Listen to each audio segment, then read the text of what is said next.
अब हम लोग डिस्कस करने जा रहे हैं एल्कीन का प्रिपरेशन ऑफ एल्कीन। बहुत सारे मेथड्स होते हैं एल्कीन को बनाने के लिए। तो सबसे पहला मेथड और सबसे आसान मेथड एल्कीन को बनाने का bye dehydration of alcohol. Now first method by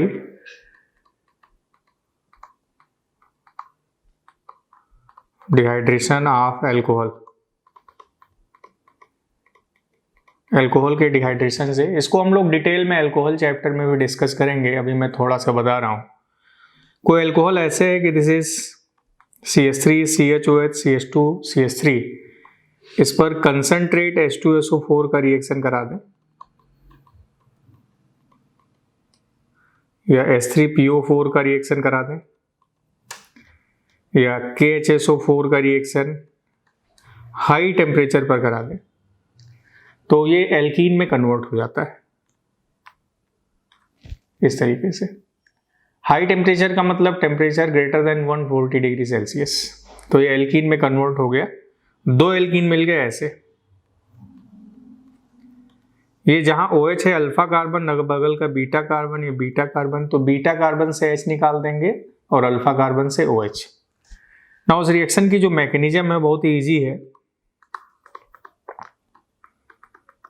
H2SO4 से हमें H+ और HSO4- मिल जाएगा।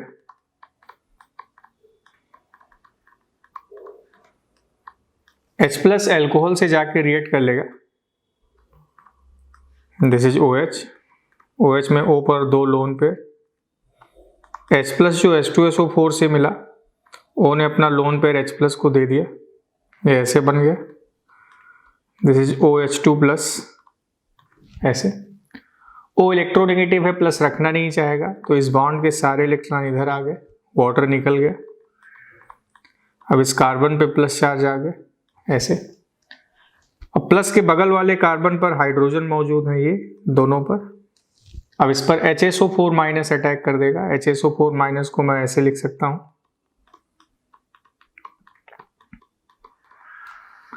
O- ने H पर अटैक कर दिया, H+ में निकला, इस बॉन्ड के इलेक्ट्रॉन इधर आ गए, ये रूट A था, तो रूट A से जो एल्कीन हमें मिल गई वो ऐसे मिल गई। अगर O- इधर से अटैक कर दे,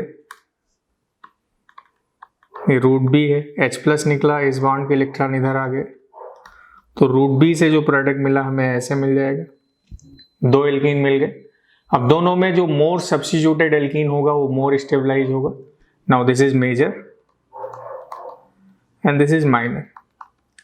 मोर सब्स्टिट्यूटेड एल्कीन यानी जिस एल्कीन पर ज्यादा ग्रुप जुड़े हों, आप देखिए इस एल्कीन पर 2 डिफरेंट ग्रुप्स हैं और इस एल्कीन पर एक ही ग्रुप है, तो ये माइनर प्रोडक्ट और ये major product. More substituted alkene are more stabilize due to more hyperconjugation. अब कोई भी एल्कोहल आपको दिया जाए, जैसे ये है, इस पर अगर कंसंट्रेट H+ और हीट का रिएक्शन करा दें,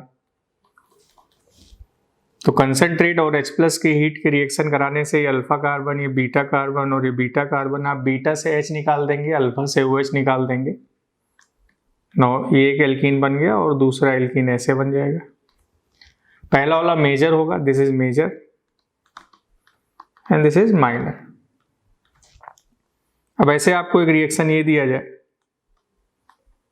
दिस इज OH, इस पर भी कंसंट्रेट H+ और हीट का रिएक्शन करा दें। Now this is alpha carbon, this is beta carbon, this is beta carbon, beta से H निकाल देंगे, तो एक प्रोडक्ट तो ये बन गया, दूसरा प्रोडक्ट ये बन जाएगा। तो इस तरह से हमें एल्कीन मिलता जाएगा। ये प्रोपेनॉल है, इस पर भी कंसंट्रेट H+। कंसंट्रेट H+ का मतलब हुआ कि H2SO4 H और HClO4 या KHSO4 या H3PO4 हाई टेम्परेचर पर। नाउ ये प्रोडक्ट बन गया, this is alpha carbon, this is beta carbon. किसी अल्कोहल पर कंसंट्रेट एसिड का रिएक्शन हाई टेम्परेचर पर कराने पर हमें एल्कीन मिल जाता है। इसके अलावा अगर एल्कोहल पर हम Al2O3 P2O5 या PuCl3 का रिएक्शन कराएं तो भी एल्कीन मिल जाता है। जैसे अगर एक कंपाउंड अपने को ये दिया जाए, इस पर Al2O3 का रिएक्शन हाई टेम्परेचर पर करा दें या P2O5 का रिएक्शन हाई टेम्परेचर पर करा दें, या PuCl3 का रिएक्शन हाई टेम्परेचर पर करा दें तो इससे भी हमें एल्कीन मिल जाएगा। ये अल्फा कार्बन, ये बीटा कार्बन, बीटा से H निकला। Now we will find product like this. अगर कंपाउंड ऐसे है, दिस वन, अब हम इन सब में किसी एक का रिएक्शन करा दें। Now this is alpha carbon, this is beta carbon, ये ऐसे मिल जाएगा। So this is the method for the preparation of alcohol, and this is the first for the preparation of alkene, and this is the first method by dehydration of alcohol.